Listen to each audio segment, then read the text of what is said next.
Election की क्या तैयारियां हैं बीजेपी की, अलायंस पार्टीज की, सीटों का बंटवारा और मायावती की सक्रियता और जिस तरह का कॉम्बिनेशन वो उतार रही हैं प्रत्याशियों का, आपको लगता है कि कुछ आइडिया क्लिक करेगा या सिर्फ वोट काटने भर कम तक मसला रह जाएगा? देखिए, मायावती अपनी साख उन्होंने चुनाव दर चुनाव खो दी और इसी की वजह से चंद्रशेखर आज़ाद लोकसभा में चुनाव जीतकर पहुंच गए और मायावती जीरो पे हैं।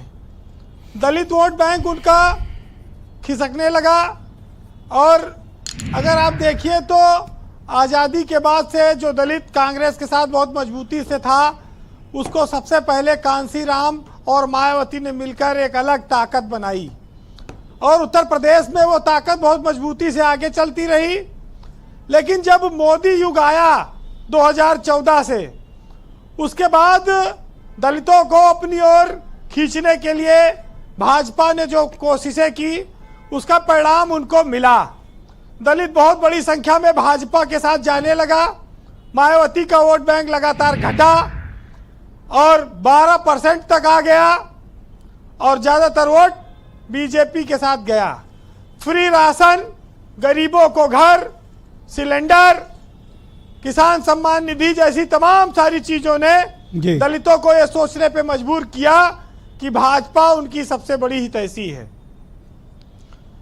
लेकिन ब्रजेश जी, ये जो चुनाव गुजरा 2024 का, इसने भाजपा को भी झटका दिया और दलित को यह लगा कि संविधान और आरक्षण दोनों खतरे में आ गया।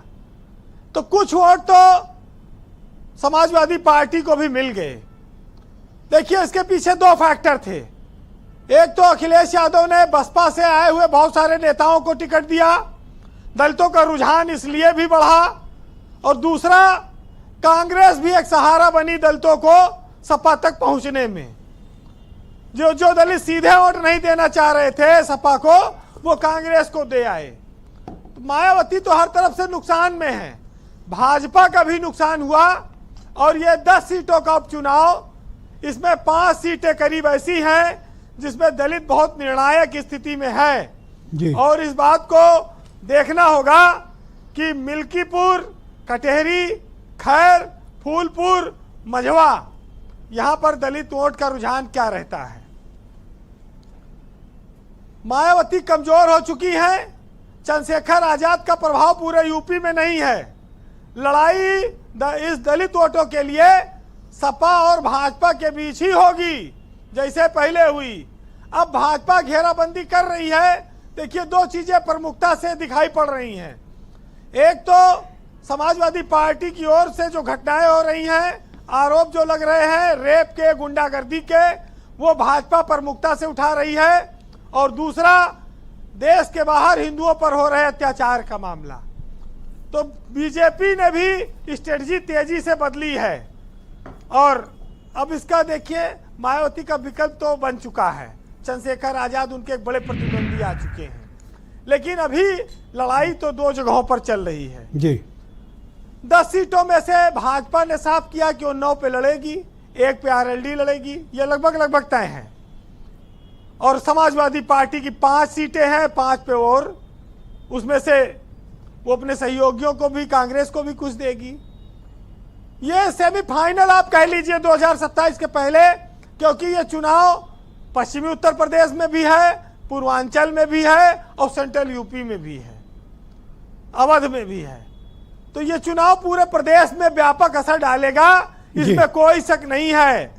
लेकिन मायावती जितना तेजी से टिकट बांट रही है, अगर उतनी तेजी से जो नेता उनके छोड़ के गए थे उनको वो ले आती तो दलितों के बीच वो ज्यादा मजबूत होती। उनके पास आज दलित कोई बड़ा नेता नहीं बचा है। ज्यादातर नेता सब छोड़कर भाजपा में चले गए या सपा में चले गए। अंबेडकर के नाम पर देखिए कई लोग क्लेम करते हैं।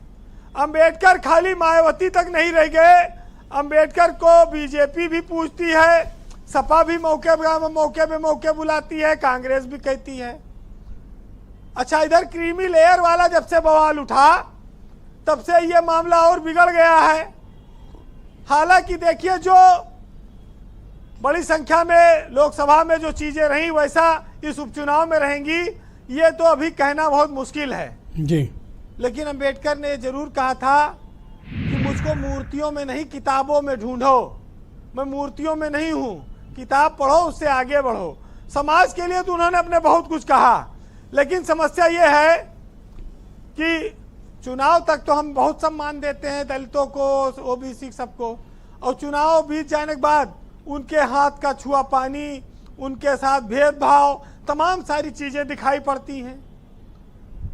जब आप आधुनिक समाज की बात करते हैं तो आप नीच जात की बात नहीं कर सकते। और देखिए, जात कोई नीच नहीं होती जी। हर जात में नीच आदमी पाए जाते हैं। ये बहुत ऊंची किसी बात जात कही। विशेष के लिए नहीं कि वहां सब नीचे बहुत ऊंची होंगे। बात कही। हर जात में नीच लोग हैं जिनके कर्म ऐसे होते हैं। बहुत सही बात जी। तो ये चीजें समाज को जो जी। भेदभाव करके बांटती रही हैं, वो जमाना धीरे धीरे जा रहा है। जी, कंक्लूड करें। और ये चुनाव उत्तर प्रदेश की दशा और दिशा तय करेगा और उत्तर प्रदेश में ये बताएगा कि 2027 की लड़ाई किस ओर जा रही है।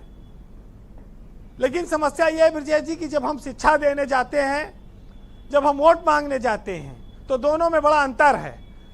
शिक्षा का उद्देश्य बुद्धिमान बनाना, इंसान बनाना नहीं रह गया, नौकरी हासिल करना रह गया।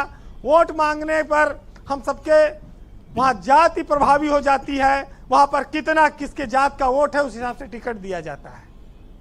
ये सब दुर्भाग्यपूर्ण चीजें हैं जो हमें देखने को मिलती हैं। बहरहाल सुनिएगा कि जो गरीब है उसको हमेशा हालात से जूझना पड़ा है और जूझेगा। सरकारें आती और जाती रहेंगी, मेहनत से तकदीर बदलती है। मेहनत, शिक्षा और व्यवसाय और तमाम सारी चीजों में करना पड़ेगा जी। सुनिए कि जूझते रहना, सुनो हालात से, और पेट भरता है कहाँ, खैरात से। और वो कभी सच्चाई न सुन पाएगा जिसको चींटी लगती है हर एक बात से। और भूख की तड़पन बता सकती है वही, और भूख से जो तड़पा है कई रात से। और तेल, बाती, दीपक, माचिस चाहिए, रोशनी होती नहीं है सिर्फ जज्बात से। बहुत शुक्रिया वीरेंद्र जी, बहुत धन्यवाद आपका ग्राउंड जीरो से अपने इनपुट, फीडबैक और पॉलिटिकल ऑब्जर्वेशन